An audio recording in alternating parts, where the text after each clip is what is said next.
তো বন্ধুরা, এটা আমার কাটিমো নামের গাছ। এটার পাতা নেই, কারণ আমি পাতাগুলো কেটে দিয়েছিলাম, পাতাগুলো ফাঙ্গাস লেগে গিয়েছিলো। তো এটাতে আবার নতুন ব্রাঞ্চ ছেড়েছে। তো এটা আমি একটা ফলের ক্রেটে লাগিয়েছি। তো এটার এখন সময় গাছে সার দেওয়ার। তো আমি এটাতে মিক্স সার দেবো। তো দেখুন কেমন করে গাছে মিক্স সার দিতে লাগে। তো বন্ধুরা দেখো আগে কী করতে লাগবে, এই দেখাও। প্রথমে দেখো এই টপের মধ্যে অনেক আগাছা হয়ে গেছে, সেই আগাছা তুলে ফেলতে লাগবে আমাদেরকে। যত আগাছা আছে, পাতা আছে, সব তুলে ফেলতে লাগবে আগে আমাদের। তারপরে মাটিটাকে খুঁচিয়ে নিতে লাগবে ভালো করে।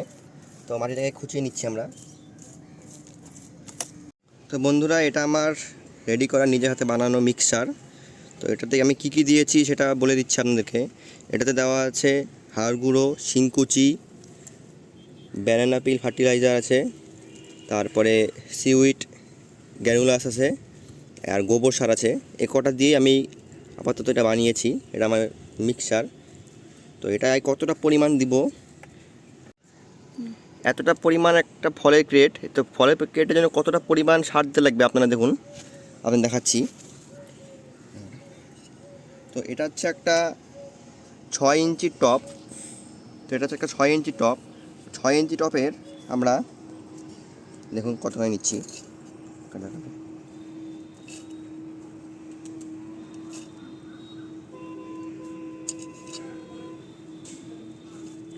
তো বন্ধুরা দেখতে পাচ্ছেন, এটাকে 6 ইঞ্চি টপ।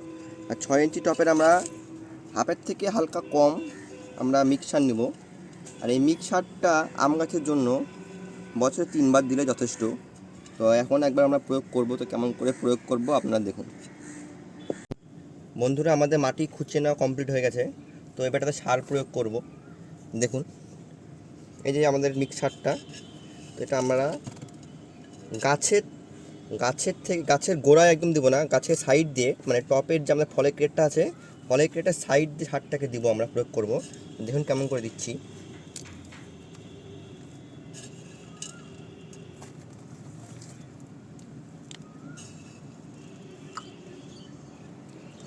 হয়ে গেল। সার দেওয়ার পরে মাটিটাকে একটু মাটির সঙ্গে মিশিয়ে নেব, সারটাকে ভালো করে এরকম করে মিশিয়ে নেবেন।